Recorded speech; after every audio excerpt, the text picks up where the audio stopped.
Hello tout le monde, j'espère que vous allez bien. Je reviens dans un nouveau reading vlog, même si c'est pas le premier clip que je filme, parce qu'en fait, pour tout vous dire, j'avais filmé une intro, mais comme je venais de revenir du Brésil, genre 1 ou 2 jours, je crois que j'avais pas les pendules à l'heure.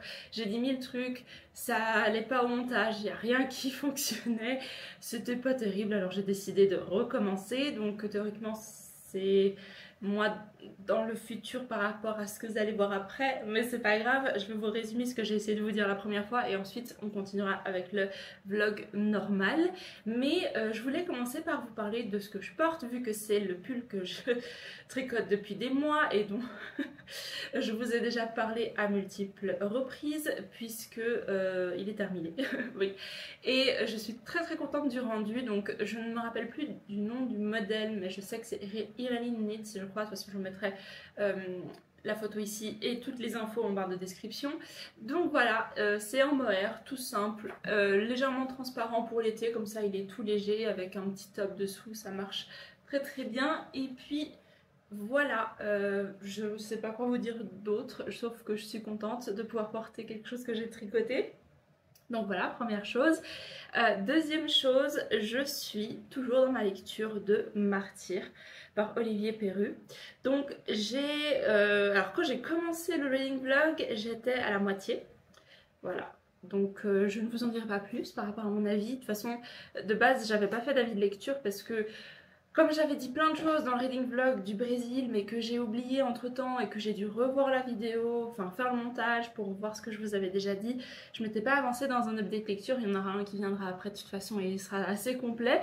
Ne vous en faites pas, donc ça c'est le livre que je vais lire ce reading vlog. D'ailleurs je pense le terminer tout prochainement. Et je voulais aussi vous parler d'un autre livre, mais ça c'est accessoire, c'est parce que c'est le seul livre que j'ai acheté pendant mon voyage, et encore je l'ai même pas acheté au Brésil, je l'ai acheté à l'aéroport de Lisbonne en attendant l'avion. Et puis, alors celles et ceux qui me suivent sur Ko-fi vont me dire « Ah non, mais tu nous as présenté 2 livres ». Oui, je vous ai présenté 2 livres, sauf que en fait c'est pas déjà moi qui les ai achetés, mais ils sont à Mimoun et moi, en fait on se les est partagés, mais celle qui les a pour le moment, c'est des livres d'horreur et de non-fiction en même temps. Il y a des contes d'horreur japonais et un non-fiction sur la médecine et ses premières tentatives assez glauques et morbides, mais voilà, si ça vous intéresse, vous pouvez aller voir sur Ko-fi. Mais le livre que je me suis acheté, c'est un classique que j'ai dû certainement lire quand j'étais petite, mais dont j'ai aucun souvenir pour être honnête et que j'ai jamais lu en étant adulte. C'est Le Petit Prince par Saint-Exupéry. Voilà, que je n'ai jamais lu, et quand j'ai vu dans cette belle édition, je me suis dit allez, je me le prends parce que déjà je suis quasi sûre qu'il y aura assez de matière à réflexion comme j'aime dans les livres que je lis. Il y aura certainement des bonnes choses, des bonnes citations, voilà, concepts moraux intéressants, et en plus c'est une petite lecture qui est absolument incontournable, donc je me suis dit que c'était le moment de m'y mettre pour voilà, avoir au moins lu ce classique dans ma vie. Et puis la chose alors assez importante qui a pris beaucoup de place dans le début de la tentative de début de reading vlog, c'est une série. Parce que j'ai commencé, j'ai la fâcheuse tendance quand même de, quand Mimoun commence une série, elle me dit ah tu veux regarder et tout, je dis non mais je suis pas trop série, je n'ai pas envie de regarder un truc voilà, qui va me prendre X épisodes, et puis même les films, je passe pas beaucoup de temps devant la télé. Et du coup, quand elle commence une série, je dis ah ouais non, regarde sans moi. Sauf que at some point, j'ai rien à faire, je m'ennuie, je dis ah je regarde genre 5 minutes parce que c'est devant mes yeux, puis je regarde, et en fait je finis par être happée par le truc, et résultat je ne vois jamais les premiers épisodes, mais par exemple typiquement c'est au bout du 4 ou 5e épisode que je rentre dans la série, et du coup je vais jusqu'à la fin. Et ça m'est déjà arrivé déjà avec Game of Thrones, et alors pour le coup j'ai jamais vu, alors maintenant oui j'ai vu la saison 1 et 2, mais de base j'avais jamais vu les 3 premières saisons de Game of Thrones, mais j'ai pris au bout de la saison 4 et du coup j'ai vu jusqu'à la fin, et j'avais jamais vu la première saison. Voilà, j'ai pris en cours de route et j'ai fait la même chose avec cette série. Donc de quoi il s'agit? Alors il s'agit, en plus j'ai pris la série qui est normalement au milieu de... Bref, je vous explique. Vous connaissez Yellowstone? C'est une série western de 6 saisons assez connue. Et ben voilà, j'ai pas vu Yellowstone. Théoriquement, j'ai vu juste le premier épisode. Du coup, j'ai pas vu Yellowstone, mais j'ai vu. Alors, il y a deux séries préquelles à Yellowstone. Il y a 1883 et 1820. Non, 1883 et 1923. Et en fait, Yellowstone, c'est l'histoire d'une famille sur plusieurs générations. Et en fait, bah, dans 1883, on suit les premiers pionniers, on va dire, ceux de la famille qui se sont installés dans le Montana et qui ont construit un ranch, et on suit en fait les ancêtres, non, du coup les descendants dans Yellowstone. Et c'est très intéressant parce que c'est une série qui regroupe plusieurs générations, différents contextes, et j'adore. Du coup, qu'est-ce que j'ai vu au lieu de voir le premier, donc théoriquement la première saison au niveau chronologique, puisque je crois que Yellowstone est sorti en premier et ensuite ils ont fait des préquels, et au lieu de voir Yellowstone qui est normalement la première sortie tout court, j'ai décidé de me faire happer par 1923 qui se déroule pile au milieu. Voilà, bon, pour vous faire court, 1923, donc on suit la famille Dutton en 1923 et c'est une série absolument géniale. Du coup, j'ai pas vu les premiers épisodes, mais j'ai vu à partir, je crois, de l'épisode 4 ou 5 jusqu'à la fin de la deuxième saison, qui est du coup la dernière. Et j'ai adoré. Et du coup, qu'est-ce que je veux faire? Enfin, je veux voir 1883. Et aussi bah, du coup revoir 1823 et aller jusqu'à Yellowstone. J'ai décidé de faire dans cet ordre là. Voilà, du coup je me suis fait happer par, on va dire, Yellowstone pour que ce soit moins confus, parce qu'à leur donner des dates à des séries, déjà qu'il m'a fallu 3 semaines pour pouvoir me rappeler de quelle date c'était exactement, c'est assez rigolo. Mais voilà, je peux potentiellement plonger dans une lubie western, parce que franchement l'univers est dingue, mais ce qui est encore plus dingue, c'est les personnages, parce que j'ai adoré, rien que en 1923, j'ai adoré l'évolution des personnages qui est surprenante. Le destin vraiment s'acharne hein, des fois, peut-être un peu tiré par les cheveux au niveau du niveau de malheur qu'on peut atteindre, mais vraiment une évolution très satisfaisante. Et le fait justement que ça se déroule sur plusieurs générations, ben moi j'adore ça. J'ai vraiment un truc pour que ce soit les livres, les sagas, les films, les séries qui se passent sur plusieurs générations, ça me plaît énormément parce que je trouve que du coup on a vraiment l'espace, le temps et le matériel pour explorer comment est-ce que non seulement les personnages évoluent, mais comment la famille ou alors un groupe de personnes évolue dans le temps, et comment une chose qui s'est passée en 1883 a un impact indirect certes, mais quand même un impact en... Alors Yellowstone, je pense que ça doit être dans les années 2020, hein, je sais pas exactement, mais voilà, franchement j'adore ça. Et au-delà de ça, il y a aussi beaucoup de... Bah forcément le contexte historique très intéressant, le discours qu'on porte sur le contexte historique, et je trouve très juste. Voilà, c'est forcément... Il y a aussi beaucoup d'injustice et tout, mais je trouve que c'est très intéressant de voir comment les différents points de vue font face à leur situation, pour pas vous en dire plus. Mais il y a plein de, voilà, de phrases percutantes que je retiens, et des fois certains même commentaires qui sont tout à fait encore pertinents aujourd'hui. Donc c'est le genre de... En fait c'est tout ce que j'aime dans les livres et qui font que certains livres sont mes coups de cœur, mais en fait je l'ai retrouvé dans cette série, alors je suis convaincue et j'adore. Voilà.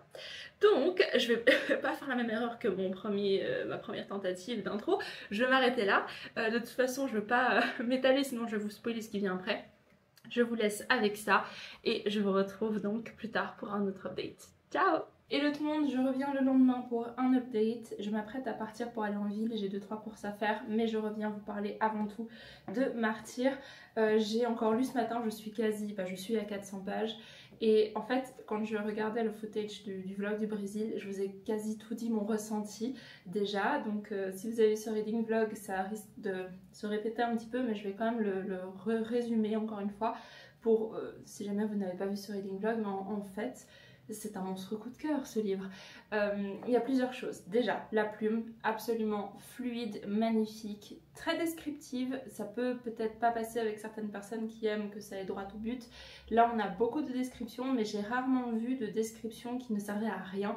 Vraiment, il y a une vraie ambiance qui se crée, qui est décrite, il y a une atmosphère qui vraiment est très immersive et ça je le ressens surtout parce que quand j'étais au Brésil j'avais plus 30 degrés, l'humidité, les pluies tropicales et tout, mais là on est dans un monde où il neige, il fait froid, c'est de l'eau qui pleut, c'est genre tout gris et j'arrivais quand même à me projeter dans cet univers là et même en ayant un temps tout à fait contrastant et c'est juste génial. J'étais à fond dedans et ça continue à être le cas, d'autant plus maintenant que on arrive vraiment dans une espèce de regroupement où tout le monde se retrouve dans cette cité d'Alersen qui est immense, immense. Je sais plus combien ils avaient dit qu'il y avait d'habitants, mais genre 12 millions je crois, et ça me paraît énorme, j'espère, il me semble que c'était 12 millions parce que ça m'a vraiment fatiguée. Je me suis dit, la Suisse il y a 8 millions, comment il peut y avoir 12 millions d'habitants dans une ville? Mais du coup c'est une ville hyper intéressante parce que déjà il y a plusieurs couches de société, il y a différents quartiers et tout et je trouve ça fascinant.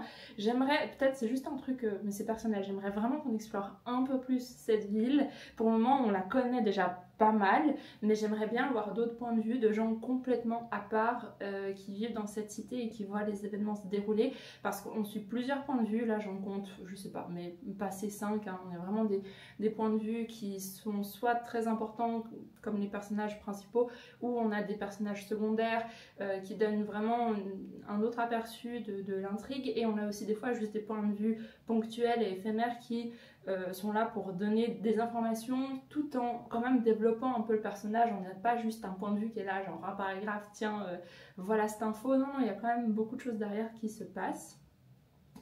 Et du coup, je trouve ça splendide dans l'exécution, dans le concept. Alors en termes de plot, c'est très lent, hein. Les choses se mettent vraiment en place petit à petit parce qu'on suit vraiment des personnages et leur développement, vraiment c'est ce que je préfère. On les suit dans leurs pensées, dans leurs réflexions, dans leurs ressentis, dans leur observation de ce qui se passe autour d'eux et comment ils s'adaptent par rapport à ça. Et du coup ça prend du temps, forcément, en plus de la plume descriptive qui met l'ambiance. Donc vraiment il ne faut pas s'attendre à un texte, un page-turner, mais c'est un page-turner à sa manière parce que justement parce qu'on est dedans et on est tellement immersé, immergé, je sais jamais, dans cet univers que en fait on continue, on continue, on continue. Donc voilà, il faut que vous compreniez la différence entre ces deux types de page-turner, mais moi c'est vraiment le cas de figure que je préfère.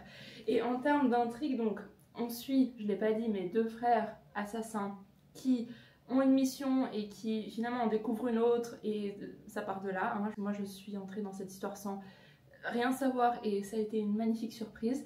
En parlant de ça au tout début, donc c'est pas un spoil mais c'est juste pour vous donner envie, et puis c'est un truc, un point intéressant qui est en train d'être exploré, on ne sait pas encore tout, mais au tout début, premier chapitre, on est dans une ville qui s'appelle Tanterel et c'est une ville fantôme. C'est une ville fantôme qui me fait très penser à Shadar Logoth dans Wheel of Time parce qu'en fait il y a juste quasi que des fantômes qui vivent là. On ne sait pas pourquoi, ils sont tous regroupés ici, il y en a partout. C'est un événement qui s'est passé et puis on ne sait pas pourquoi il y a commencé à avoir des fantômes, mais il y a des fantômes et oh, l'ambiance elle est géniale et j'aime vraiment tout ce qui est écrit, j'aime beaucoup tous les personnages qui sont très gris, très... Il n'y a personne, littéralement, il n'y a personne qui a raison ou qui a tort, c'est juste différents points de vue. Il n'y a pas un grand méchant, on a un roi un petit peu, voilà, très orgueilleux, très fier de lui. Et en même temps, pas du tout. Enfin, c'est un personnage, je l'ai déjà dit dans le trading vlog, mais très intéressant parce que entre ce qu'il laisse paraître et ce qu'il est vraiment, il y a un monde. Et c'est peut-être la seule figure, mais c'est pas, il est pas méchant, c'est juste un roi, quoi. Il a du pouvoir, il s'en sert et c'est normal. Mais ouais, bref, je m'emporte. Vous voyez le coup de cœur arriver. J'adore. J'ai le tome 2 d'ailleurs juste ici. Attendez, j'ai une pile de livres, il est en dessous forcément parce que j'ai pas préparé ça à l'avance. Voilà, le tome 2 que je lirai.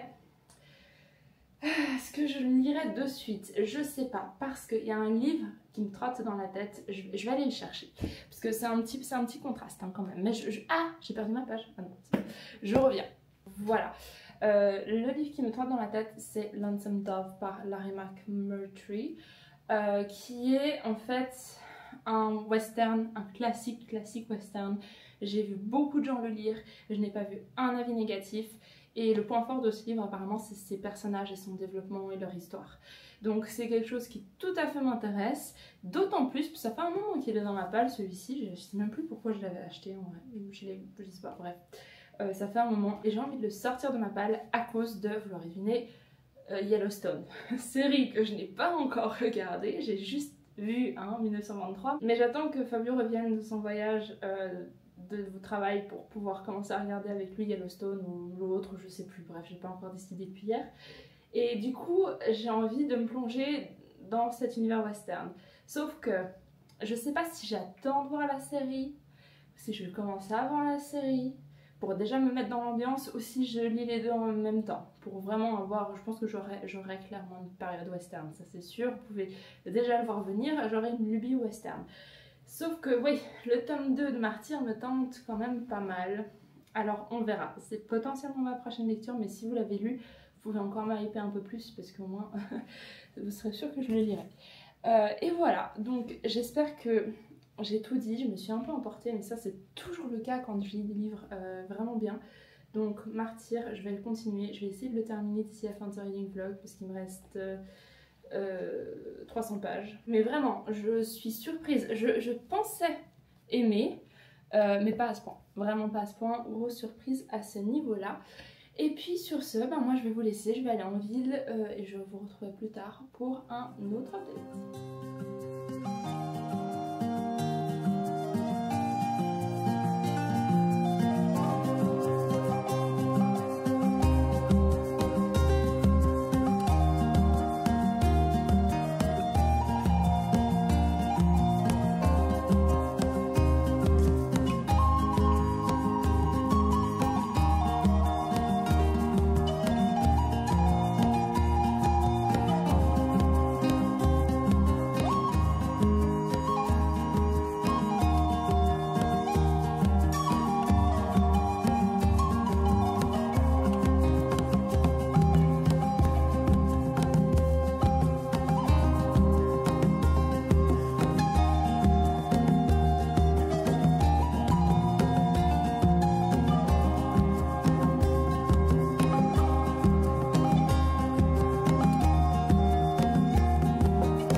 Hello tout le monde, j'espère que vous allez bien. Je reviens aujourd'hui quelques jours plus tard après mes dernières expéditions. Vous l'avez vu, je suis allée en montagne, c'est le col de la Fourca pour celles et ceux qui connaissent.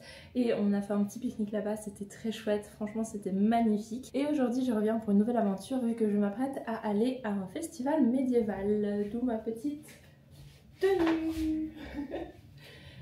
Alors, je sais pas si vous le verrez très bien, mais parce que ouais, je suis pas le meilleur endroit pour filmer, mais c'est donc la robe que j'ai portée au Brésil, la robe Son de Flore, que je trouve splendide. Ça faisait des années vraiment que je voulais une robe Son de Flore, et la voilà, franchement, alors parce qu'elles sont pas données en fait, c'est surtout ça. C'est un investissement, mais en même temps c'est une pièce de vêtements qui va rester pour une vie entière, parce que la qualité, j'avais voilà, un peu peur de ça, la qualité, qu'elle soit pas à la hauteur du prix, mais vraiment elle est sans défaut. C'est du lin, hein, donc le lin c'est une matière très légère, le seul truc c'est que ça se froisse facilement, donc il faut souvent les repasser avant de les mettre, mais je suis vraiment convaincue de la qualité de cette robe et du coup je voulais vous la montrer. Surtout le détail des boutons. Alors j'ai juste ajouté un bouton ici parce que elle était légèrement trop grande et du coup j'ai ajouté un deuxième bouton pour fermer un peu plus pour qu'elle soit plus ajustée. Par contre j'ai pas un bouton qui va avec les autres, alors il faudra que je change ça. Mais vraiment je suis ravie de cette robe. Elle est légère comme tout. Et pour quand il fait chaud, quand j'étais au Brésil, c'était vraiment parfait. Par contre, je me réjouis aussi de la mettre en automne avec un pull dessous ou une chemise et ça va être tip top. Donc voilà, je voulais juste montrer ma petite tenue. Alors pas tellement médiévale, mais je fais avec ce que j'ai. J'ai pas vraiment de tenue vraiment médiévale avec tous les accessoires. Non, j'ai cette espèce de mix médiéval années 50, je sais pas. Mais voilà, du coup ce que je voulais vous dire surtout c'est que j'ai créé un lien d'affilié Sun de Flore sur la boutique. Donc si un jour vous voulez passer le cap et vous achetez une robe ou des jupes ou des hauts, en fait il y a de tout hein, chez Sun de Flore, la majorité est en lin, bah, vous avez un lien d'affilié dans la barre de description et si vous l'utilisez je vous serai très reconnaissante parce que ça me fait une petite commission sur les ventes. Mais vraiment en plus le vert c'est ma couleur, mais franchement je pense que quand j'aurai les moyens j'investirai vraiment dans une garde-robe avec plein de pièces Sun de Flore parce que c'est des classiques qui vont avec tout. Et voilà, je voulais aussi vous faire un petit update lecture de Martyr vu qu'il me reste que 150 pages pour le terminer. Je lis mais alors comme un escargot, je suis à la ramasse. J'adore ma lecture, c'est un coup de cœur, il n'y a pas de raison que ça change, ça c'est sûr. Mais j'avance tout doucement. Mais je pense qu'une fois que j'arrive aux 100 dernières pages, je vais me poser et juste le terminer. Là j'ai eu pas mal d'aventures ces derniers temps, je suis sortie à gauche, à droite, en plus c'est le week-end, enfin c'est l'Ascension donc c'est un gros week-end, donc j'ai fait pas mal de petites choses. Et en plus voilà, je travaille sur d'autres projets, enfin j'ai plein de choses en tête mais que des bonnes choses et je vous en parlerai bientôt. On verra, suivant comment ça avance. Mais en tout cas, je suis très contente de ma semaine et c'est pas terminé, donc je vous retrouve plus tard pour un autre vidéo. Ciao!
Pour un nouvel update parce que j'ai terminé hier soir Martyr et oh là là, mais je n'en revenais pas de cette fin. je me suis laissée vraiment surprendre. Alors c'est très paradoxal parce qu'il y a un plot twist que j'ai vu venir déjà depuis un petit moment, mais il y en a eu un autre où je me suis dit ah ouais, je l'ai pas vu venir alors que tout était... Enfin, là depuis le début, entre guillemets, c'est le genre de fin où on se dit oh là là, je retourne au début pour voir ce que j'ai manqué et j'ai adoré cette sensation de surprise. Cette fin est vraiment réussie et du coup j'ai hâte de voir la suite. Je me réjouissais déjà du tome 2 en me disant oui, je vais retrouver les persos, l'univers et tout, mais là j'ai en plus de ça le plot qui me dit il va y avoir un truc incroyable qui va se passer parce que j'ai l'impression que l'intrigue commence vraiment maintenant. C'est un livre que j'ai adoré par sa lenteur, hein. C'est le genre de plot qui va vraiment tout doucement, où on prend plutôt le temps d'établir les personnages, les enjeux, et à la fin on se dit c'est là que ça commence. Et j'ai vraiment beaucoup aimé, donc le tome 2, je l'ai là, mais je vais pas le lire tout de suite parce que, je suis tentée, hein. Je vous avoue que j'avais prévu une autre lecture entre deux, mais vu la fin, on verra. Si ma lecture prochaine ne le fait pas, je me lancerai sur celui-ci. Mais vraiment, adoré ce livre, grosse surprise. Donc je le recommande si vous aimez les slow-paced, qui avancent doucement, parce que pour ceux qui veulent des intrigues à tout va, non, c'est clairement pas ça.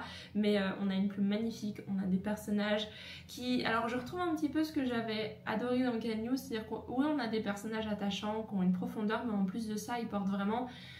Alors j'ai pas envie de dire des idées pour celui-ci, mais plus des enjeux, des valeurs et une espèce de morale. Et ça vraiment j'adore, parce qu'au-delà d'avoir un personnage pour lequel on tient, on a vraiment quelque chose en plus que simplement une personnalité, vous voyez ce que je veux dire? Donc franchement j'ai adoré. Et je regarde juste si j'ai pas oublié quelque chose. Non, je vous ai tout dit, en plus de tout ce que j'ai dit avant. J'ai vraiment beaucoup aimé cette lecture, même si elle m'a pris du temps. Elle m'a pris pas mal de temps parce que déjà les vacances au Brésil, je lisais pas tout le temps, mais en plus puisque je voulais vraiment la savourer. Et puis je pense que c'est comme ça qu'il faut le faire, parce que plus je lisais de pages et puis plus j'avais l'impression de pas avancer en fait. Parce que justement le plot prend beaucoup de temps, donc je me lisais quelques pages, quelques chapitres par-ci par-là, et c'était toujours un plaisir de revenir dans l'univers. Du coup ma prochaine lecture... Alors oui, du coup, avant de vous présenter ma lecture, je dois vous dire que j'ai commencé et terminé mon visionnage de la série 1883. C'est fait, je l'ai vu, j'ai adoré. C'est une série absolument excellente. Enfin, non, j'allais pas dire ça, pas excellente. Enfin oui, elle est excellente, mais absolument dévastatrice. Mais je voulais pas commencer avec ça. Parce que c'est dur, c'est très dur comme...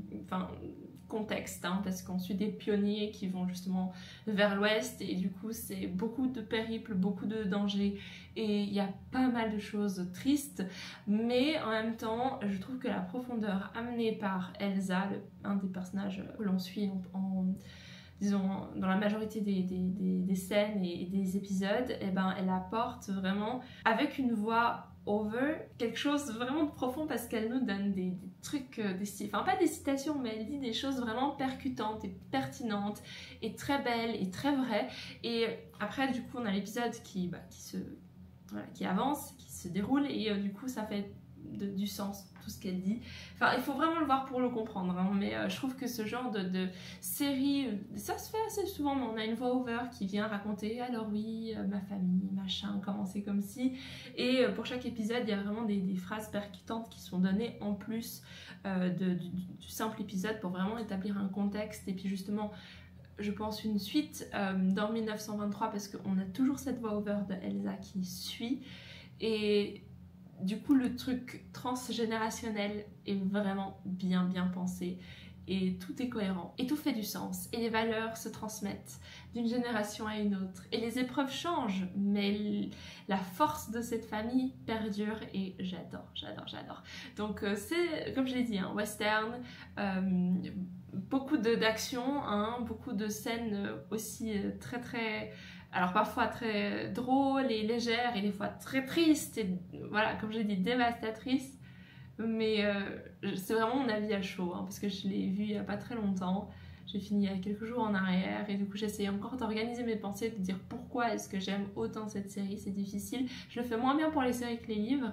Mais au-delà de ça, le visuel, les chevaux, les scènes intenses qui nous prennent aux tripes, où on retient notre souffle, c'est vraiment là. En plus de ces scènes, un peu plus de tendresse, il y a un peu de romance, donc vraiment ça ajoute plein de choses à cette histoire. Je suis en train de regarder à l'extérieur parce qu'il y a un vent de malade, et j'essaie de voir que rien ne s'envole. Ensuite, donc j'ai commencé 1923. Et comme je l'ai déjà vu, c'est un revisionnage, et du coup il y a pas mal de choses que j'avais pas compris, maintenant je comprends. Et je vais continuer cette série jusqu'à la terminer et pouvoir enfin commencer Yellowstone. Du coup je vous l'ai déjà présenté, mais ma lecture prochaine ce sera Lonesome Lonesome Dove, on va y arriver, par Larry McMurtry. Et c'est, alors ça me fait rire parce que c'est quasi le même contexte que 1883 puisque ça se passe en 1880 et on part d'une région qui s'appelle le Rio Grande. J'ai toujours pas été voir où c'était, mais on va justement direction le Montana, et le Montana c'est aussi le lieu où toute la série Yellowstone et compagnie se passe. Donc je vais rester dans le thème et en fait je vais lire ce livre en parallèle de la série jusqu'à ce que j'arrive à la saison 6 de Yellowstone. Je pense que j'aurai terminé, mais j'aime beaucoup cette atmosphère que je me crée, donc je préfère rester dedans et pas aller trop dans la fantasy. J'y reviendrai, mais là j'ai vraiment une petite envie de western, donc je vais me lancer là-dedans et je vous dirai ce que j'en pense. Je ferai un autre reading vlog pour celui-ci, donc je vais clôturer celui-là là, comme ça on reste sur Martyr et sur l'ambiance un peu plus fantasy, montagne. Il y a aussi le festival médiéval, donc on reste dans ce thème-là, puis je ferai un autre spécial western, je sais pas comment je vais mettre ça en vlog, et on verra, j'aurai des idées certainement, mais en tout cas ce sera la suite de ce reading vlog dans une autre vidéo. Et puis voilà, je vous remercie d'avoir suivi mes aventures. N'hésitez pas à me suivre sur Instagram, sur Ko-fi pour voir un peu plus de contenu. Et sinon, je vous fais plein de bisous et je vous dis à très bientôt dans une nouvelle vidéo. Ciao!